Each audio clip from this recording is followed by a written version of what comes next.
everyone, I'm Mind, and I just got another issue of the LEGO Ninjago Magazine. Now, I know a lot of you guys are currently waiting for the summer 2024 Ninjago set reviews. I promise you they're coming very soon, but I can't post those reviews until LEGO lets me, and we just have not gotten to that embargo date yet. As soon as I can post them, I will, but in the meantime, I do have some other videos for you guys, such as this one right here with the latest issue of the Ninjago Magazine. This one you can see comes with a Climber Kai minifigure, which is actually pretty cool because that's from the March wave, and this is our first magazine with a minifigure for the March wave, so I'm very excited to get him, even though Climber Kai is the most common climber suit. He's the only climber suit to come in more than one set, and in fact he comes in 3, so I would have preferred probably any of the other ninja, but Kai is still very cool, and of course is a very important part of that season. And then this magazine also comes with a bonus minifigure. Now, if you guys aren't familiar with how bonus minifigures work, they're a randomly selected minifigure from a previous magazine that they just had like extra stock of. So if you guys get this magazine in the UK, you may not necessarily get the same minifigure as me. And I kinda hope that you don't, because I actually got a pretty lame one. I got the Crystal King Overlord, which like is an okay figure. He did come in fairly expensive sets, but this is only the 2-armed version and it doesn't even have his armor piece. I saw other people were getting like Golden Dragon Zane, which I would have loved to get another one of. So yeah, not my favorite bonus minifigure ever, but it is a bonus minifigure, so I can't complain too much. Anyway, we'll take a look at both minifigures later in this video. For now, let me remove them from the magazine so we can take a look at the cover.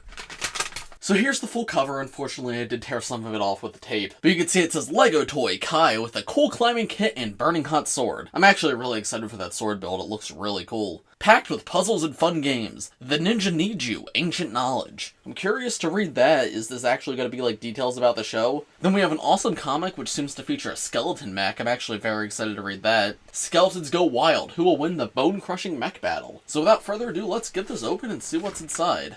There we go, we are at the table of contents, and we have an advertisement for the Kai's Ninja Climber mech. We're continuing the Master of the Month, and this time around it's actually just Jay. They've been doing some of the more niche elemental masters, so it's cool to see them do just like one of the ninja. They say that lightning never strikes twice in the same place. That is true, but not if the lightning is called Jay and the place is a villain. So true. And then you can be sure that the villain will be shocked at the sheer power that Jay brings to every duel. You can rank his power rating. In which situation do you think his elemental power is most helpful? I don't know, but now let's turn to the next page, and this is the bio page on the Kai minifigure. Kai, master and student. He's saying his iconic line, "Careful, this hilt is hotter than a hot plate." He's got a cool climbing kit and a burning hot sword, which we already saw on the cover. The heat is on. You would think that a ninja as powerful as Kai would have nothing left to learn. After all, the Fire Ninja is one of the strongest elemental masters around, and he knows Spinjitzu like no other. Wild pupil. In the new season of LEGO Ninjago, he suddenly has to prove himself as Wildfire's teacher. Wildfire is a talented elemental master, but she can be a real handful as a student, pushing even Kai to his limits. New technique, and when the whole world is at stake, Kai suddenly has to go back to school himself. He must learn an ancient ninja technique from the 2 ninja dragons, Rontu and Eagle, in order to defeat Raz and the gang. The Dragon Rising technique. Will he succeed? I actually got that reversed. They called it Dragon Rising technique, which is the name of the show, but it's Rising Dragon technique in the show. Then we have the instructions to build the minifigure and the weapon right here, and then here's the game where you have to cut through all the bananas without hitting any of the other ninja. Alright, let's turn to the next page, and here we have a few games. We have a maze, we have like a Sudoku puzzle. This is Parchment Pursuit. The ninja are searching for mystical scrolls that reveal more about Raz's plans. To do so, however, they need to solve several puzzles that build on each other. Start with level 1 and use the information from the previous puzzle to move on to the next level. Now this is kind of cool. I like that they build on each other. I don't necessarily want to solve them all myself, so I'm just going to turn to the end and see what the answers are. Okay, it doesn't seem like any of this actually reveals anything. I was like, oh, do the letters like all spell out something? No, you just need the previous answer to do the next problem. Cute idea though, definitely very fun for kids. They've also written out the chant to summon the Forbidden Five, which that's kind of cool because I don't think we see that written out anywhere in the show. But yeah, now we can turn to the next page, and we have a Race to the Moon.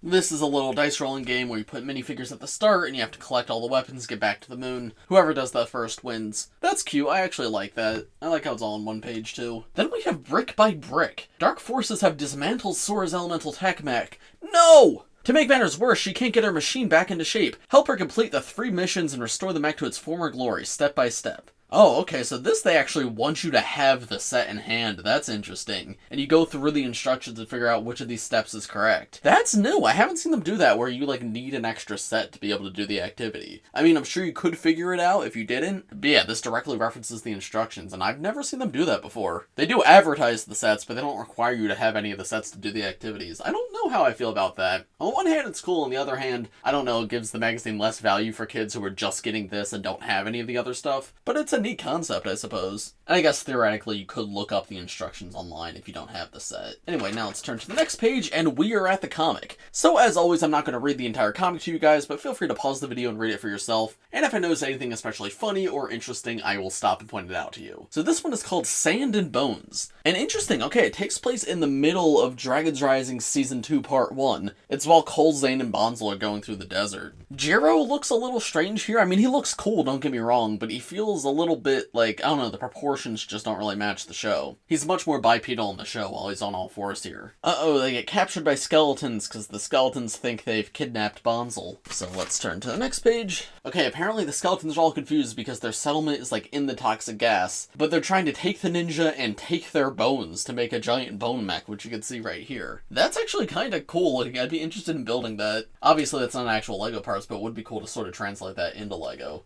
Now let's turn to the next page. Okay, so Zane gets the skeletons to free him by pointing out to them that he doesn't have any bones, and they're just like, oh, okay, you could go. That's really funny, actually. I'm actually enjoying this comic so far. It's a neat time to set this in, like, in the middle of Season 2, Part 1. And the humor's quite good, and I like seeing these characters all interact. Yeah, so far I'm really enjoying this, but unfortunately we are now at the break in the comic. So here we have Dorama Drama, my favorite character, Dorama. The retired magician and would-be villain has opened an evil theater after the defeat of Imperium. For his next play, he plans to capture and cast the ninja as the main characters and dress them in villainous costumes. Can you find the 10 differences between the two images? Alright, so this is just a spot the differences game. They also encourage you to build your own giant like we see in the show, which is a cool concept. I'm glad they're encouraging kids to do that. But we have lots of differences here. Cole's got Raton's visor on, Zane has Raz's torso, Wildfire has one of the wolf mask masks, Aaron has a mustache for some reason. Definitely very unsettling. And then we have the posters in the center of the magazine, so let me remove those real quick. So here's the first one. It just has Cole's elemental power mech, and it says Cole on the side. This is actually quite cool. I like this one. He's like punching through this rocky wall, and there's like this blue, like, very comic booky effect behind him. It's got the Ninjago logo in the corner. It's not over the top, relatively simple, but I think it looks good. This is just an official product image. This isn't like a unique render or anything. But you know what? They did a lot with an official product image. I like this. I think I could see myself hanging this on my wall as a kid. Then turning this over,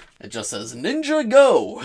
And we got pictures of lots of different characters from Dragon's Rising. This is pretty good as well, honestly. It uses this like new Dragon's Rising background design. We've seen this in a few promotional places. Yeah, and it's neat seeing all the characters here in just different scenes from the show. I think this is pretty solid, honestly. I'm pretty happy with both of these this time around. Neither of them are spectacular. They're not like, wow, this is a must-have poster. But they're both solid. I don't really have any complaints with them. Good job, people who make the posters for the magazines. But now back to the magazine, we have Lord Look, and this is just a coloring page of Lord Raz's face. You can color him to make him look more powerful. This is a little math game where you have to add up the values of each section. And then we are back to the comic. Alright, so Zane pats Cole in the back, it activates his mech frees him, and now his mech is fighting the bone mech. It's cool to see Cole's mech in action with the hammer, because I believe in the show he never actually has the hammer. So it's cool that they did include that here. Obviously it is just like a version of the set, like there is Lego studs on it and stuff, but still, it's cool they included that. This page is mostly just action. It is cool. I like seeing all this in motion. Okay, and they crush the mech under the weight of the rock, and they're freed from the poisonous mist, so hopefully they're not going to be as crazy anymore. And then they're off to Mysterium, which is where we pick back up with them in the show. This was good, honestly. I thought this was fun. I liked it. Adds extra context to something we see in the show, and I don't believe it contradicts canon at all. I like the designs for the skeletons, too, because they use, like, the more modern,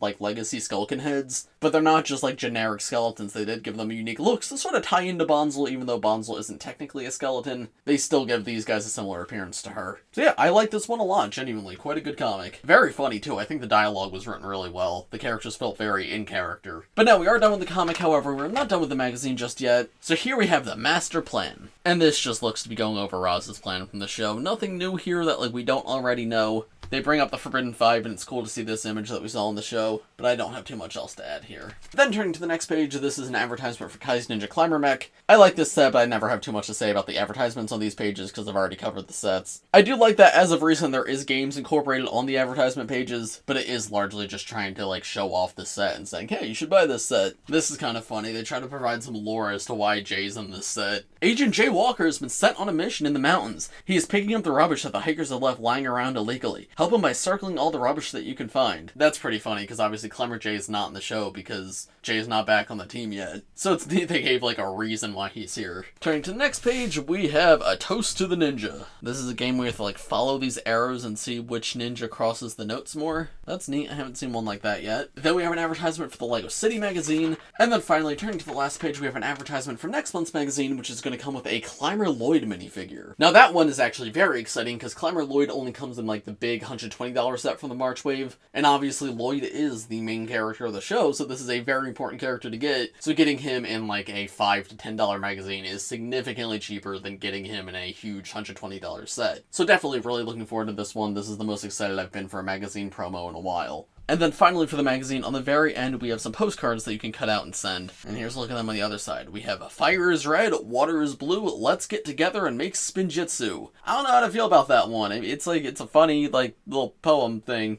But the roses are red is typically used in a romantic sense, and Kai and Nia are siblings, so I don't know if those are the ones you should be putting on your Roses Are Red parody card. We also have High Forbidden 5. That's really goofy, but I kind of love that. We have Howl Me Back, which, sure. And then we have Vacation from the Administration. That one's silly, I like it. Yeah, not sure about that one, though. I don't think you should be saying, let's get together on the picture of the two siblings. That's just bad vibes there.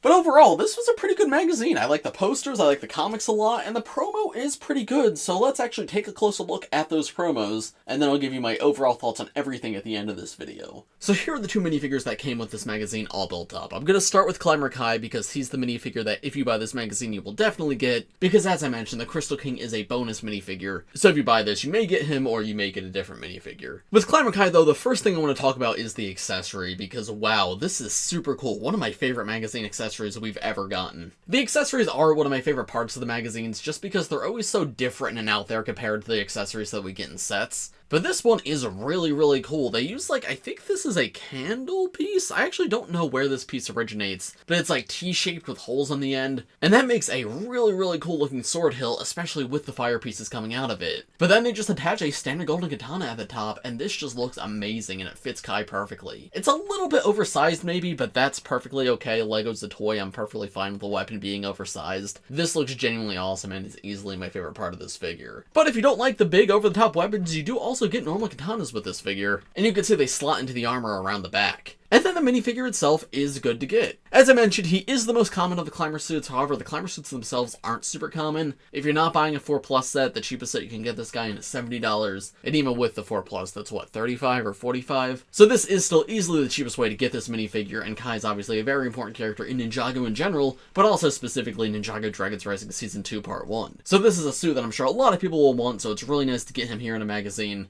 I would have been more excited for any of the other ninja because they do only come in one set each, but that doesn't mean I'm not excited for Kai. I'm still very happy to get this guy here, and just to add another one of this figure to my collection. And then the figure itself is amazing. I love this armor piece introduced for the climber suits. It's so intricate and over the top, probably the most detailed armor piece we've ever had in Ninjago. The bright orange looks so beautiful in Kai too. Whenever he has a suit that uses bright orange, I think it looks fantastic, and this one is no exception. And then the climbing gear is all really cool too. I like how the ropes are golden to still sort of make it ninja-esque, and he's got the Dragon's Rising symbol in the corner right there. And then here's how he looks with the armor and hood removed, so you can see that full torso print. There's a look at the back torso print too, as well as the alternate face. You can see the face is just the standard Dragon's Rising face. But yeah, really good minifigure all around. Quite happy he's included here. And then the Crystal King is, he's alright. The actual design of the Crystal King I do really love. I've covered him in many reviews before, including the original magazine he came in, so I won't spend too much time on it. But I do really, really like this minifigure design. It's super detailed. I love the colors. The issue with this guy is it's not the complete version of the figure. He doesn't have his 4 arms, and he doesn't even have the armor piece he has in the one set where he has 2 arms. So that's a bit of a shame, and he's definitely not the most interesting figure I could have gotten as a bonus minifigure. Still, crystallized sets I believe are retired at this point, so this is a retired minifigure, so that's nice to get. And you could probably say that the Overlord is like the main villain of the show overall. So for fans who didn't get any of the crystallized sets, I'm sure it is nice to get this guy in a magazine, even if it isn't the complete version of him. Here's a look at the face print with the mask off, and there's the back torso print as well as the back head print. Weapon on him is fine. It is more unique than a weapon you'd see in the set, but it's also not that cool. It's only a couple of parts. So he's a fine figure to get here overall. Not super exciting, but also far from the worst. I'll take him, I guess. And so, what are my overall thoughts on this magazine?